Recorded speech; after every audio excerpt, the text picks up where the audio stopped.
The expansion of the Maratha power. Part 2.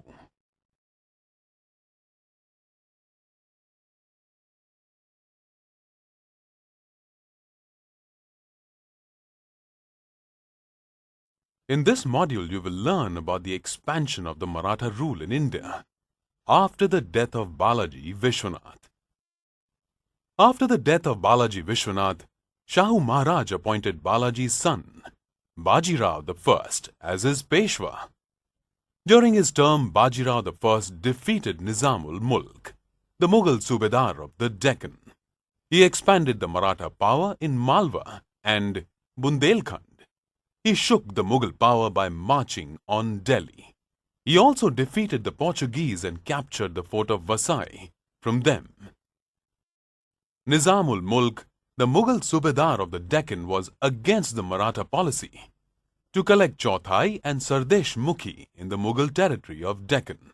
Also, with the help of Chhatrapati Sambhaji Maharaj of Kolhapur, the Nizam had captured some parts of Pune Pargana. Hence, Bajirao defeated Nizam at Palkhed, near Aurangabad, and the Nizam accepted the Maratha right to collect Chauthai and Sardesh Mukhi. He also agreed that he would not support Sambhaji Maharaj in his policies. Thereafter, Shahu Maharaj faced continued opposition from Sambhaji Maharaj. Therefore, Shahu Maharaj entered into a treaty with Sambhaji Maharaj in 1731 AD on the banks of river Varna. Varna was fixed as the border between the Satara and Kolhapur states.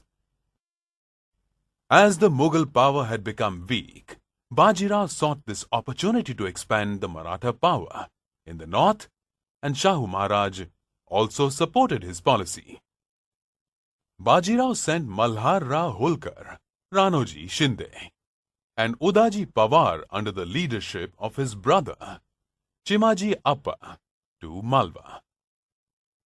While in Bundelkhand, Muhammad Khan Bangush, the Mughal Subedar of Allahabad, attacked Bundelkhand and defeated Raja Chhatrasal.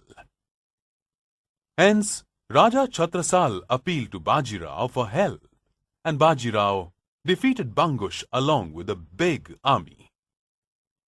Chhatrasal greatly honored Bajirao for this, and thus the Marathas expanded their supremacy in Malwa and Bundelkhand. In 1737 AD, Bajirao marched on Delhi, as the emperor had declined his demand for the office of Subedar of Malwa and a cash payment. Hence the Nizam went to Delhi for the defense of the Mughal power. With the emperor's support, the Nizam went to Bhopal, where Bajirao blockaded him and his army at the fort of Bhopal. The Nizam surrendered to Bajirao and agreed to get the Subedari of Malwa for the Marathas from the emperor. The Portuguese possessed the territories of Vasai and Thane, and they greatly oppressed their subjects. Hence, Bajirao sent his brother Chimaji Appa to defeat the Portuguese and capture Thane and the adjacent areas. In 1739, he also laid siege to the fort of Vasai. However, the fort was very strong, and the Portuguese also had powerful artillery. In spite of all this, Chimaji preserved and forced the Portuguese to surrender, thus capturing the fort of Vasai and large parts of the Portuguese territory. Nadir Shah, the emperor of Iran, invaded India. Hence Bajirao set out for the north with a big army to defend the Mughal power on the order of Shahu Maharaj.